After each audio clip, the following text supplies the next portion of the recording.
Hyperloop, जिसे अभी तक दुनिया का 5th मोड ऑफ ट्रांसपोर्टेशन कहा जा रहा था एयर, रेल, रोड और वाटर ट्रांसपोर्टेशन के बाद, पर क्यों शायद आपको ये कई सारे दशकों तक नहीं देखने को मिलेगा और क्या ये एक स्कैम है, आज इसी के बारे में इस वीडियो में बात करेंगे। दोस्तों आगे बढ़ने से पहले सबसे पहले आप ये जान लीजिए कि हाइपरलूप है क्या। अगर ब्रॉड टर्म्स में आपको बताऊं तो हाइपरलूप एक ऐसा ट्रांसपोर्टेशन सिस्टम है जो हवाई जहाज से भी ज़्यादा आपको ट्रैवल करवा सकता है। हाइपरलूप में मेनली 3 कंपोनेंट्स होते हैं, ट्यूब्स, पोर्ट्स और टर्मिनल्स। पोर्ट आप कह सकते हैं कि एक टाइप का कोच होगा जिसमें लोग ट्रैवल करेंगे।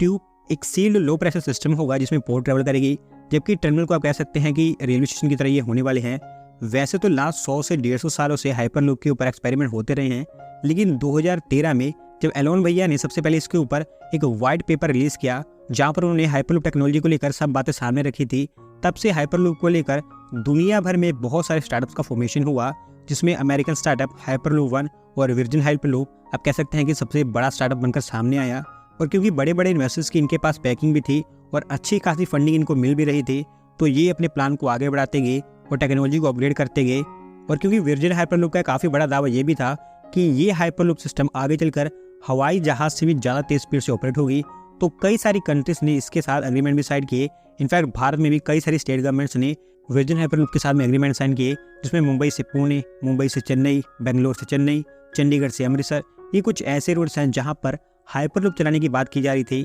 इन एग्रीमेंट्स को साइन करने के 1.5 साल बाद वर्जिन हाइपरलूप ने इसका सबसे पहला ह्यूमन ट्रायल भी कंडक्ट किया नवंबर 2020 में, जो कि अमेरिकन सिटी लॉस वेगस में कंडक्ट किया गया था। और वहाँ पर इसकी जो स्पीड निकल कर आई थी वो जस्ट 172 किलोमीटर पर आवर की थी, जो हमारी वंदे भारत ट्रेन से भी कम है, क्योंकि टेस्टिंग के दौरान वंदे भारत ने भी 183 किलोमीटर पर आवर की स्पीड अचीव कर ली थी, जबकि इसने तो 172 किलोमीटर पर आवर की स्पीड को अचीव किया था। इस ह्यूमन ट्रायल के बाद वो लोग जो पहले ही बोल रहे थे कि हाइपरलूप टेक्नोलॉजी फिजिबल नहीं है और एक स्कैम है, उन्होंने और कहना स्टार्ट कर दिया कि देखो टेस्टिंग में भी ये अपने पैरामीटर्स पर खड़ी नहीं उतर पाई और जो स्पीड वर्जिन हाइपरलूप ने बताई थी उसके ये आसपास भी नहीं पहुंच पाई है, क्योंकि वर्जिन हाइपरलूप का कहना था कि ये 1200 किलोमीटर पर आवर की ऊपर की स्पीड से ऑपरेट हो पाएगी, लेकिन टेस्टिंग के दौरान ऐसा कुछ भी नहीं देखने को मिला। और अभी तक इन्होंने जितने भी टेस्ट कंडक्ट किए थे, इनका एक भी सिंगल टेस्ट ऐसा नहीं था जहां पर 1200 किलोमीटर पर आवर की स्पीड इन्होंने अचीव की हो। मैक्सिमम 240 माइल्स पर आवर यानी कि अराउंड 370 से 380 किलोमीटर पर आवर के बीच में इन्होंने स्पीड अचीव की थी, जो कि इनकी मैक्सिमम थी,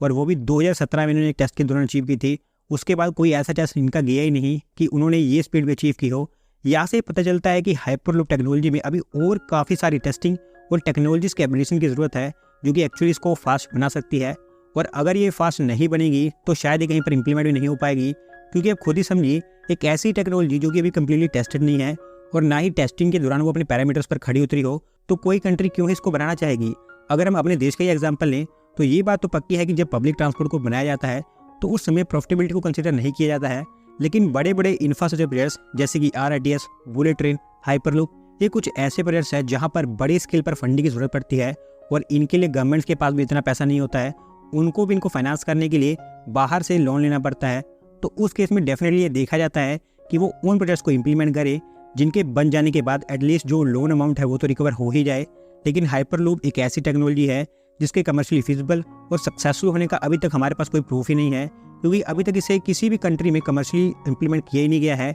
और शायद ये भी सच्चाई है कि जितने भी एग्रीमेंट्स इसको लेकर हमारे देश में साइन कर लिए जाए, जब तक दुनिया के एटलीस्ट 2 से 4 कंट्रीज में इसको इंप्लीमेंट नहीं किया जाता है, तब तक तो ये भारत में इंप्लीमेंट हो ही नहीं सकता है। और अगर इन बातों को भी साइड में रख दें तो हाइपरलूप टेक्नोलॉजी के डेवलपमेंट में इन्वेस्टर्स भी ज़्यादा पैसा खर्च नहीं करना चाहते हैं, क्योंकि वर्जिन हाइपरलूप जिन्होंने अभी तक हाइपरलूप टेक्नोलॉजी में दुनिया की सभी हाइपरलूप स्टार्टअप्स के कंपैरिजन में सबसे ज़्यादा अचीव किया है, वो खुद ही अब बंद होने जा रही है। 2020 में ह्यूमन ट्रायल्स के बाद वर्जिन हाइपरलूप ने अनाउंस कर दिया था कि अब वो ह्यूमन ट्रैवल के अलावा हाइपरलूप को कार्गो ट्रांसपोर्टेशन के लिए डेवलप करेंगे और इसे एक कार्गो ट्रांसपोर्टेशन का मोड बनाएंगे। और अब दिसंबर 2023 में इन्होंने ये अनाउंस कर दिया है कि ये कंपनी पूरी तरह से बंद हो जा रही है। पैसेंजर क्या अब ये कार्गो को भी ट्रांसपोर्ट नहीं करेंगे, क्योंकि उनको अभी तक कोई भी कॉन्ट्रैक्ट नहीं मिल पाया है इसको कमर्शियली इंप्लीमेंट करने के लिए। और अभी तक उनके पास जितनी फंडिंग थी और जो फाइनेंशियल रिसोर्सेज थे वो भी पूरी तरह से ऑलमोस्ट खत्म हो चुके हैं। अगर वर्जिन हाइपरलूप जैसी कंपनी जो कि हाइपरलूप टेक्नोलॉजीज में अभी एक पायनियर कंपनी है वही बंद हो रही है, तो आप समझ सकते हैं कि हाइपरलूप का आगे का फ्यूचर बिल्कुल ही डार्क है।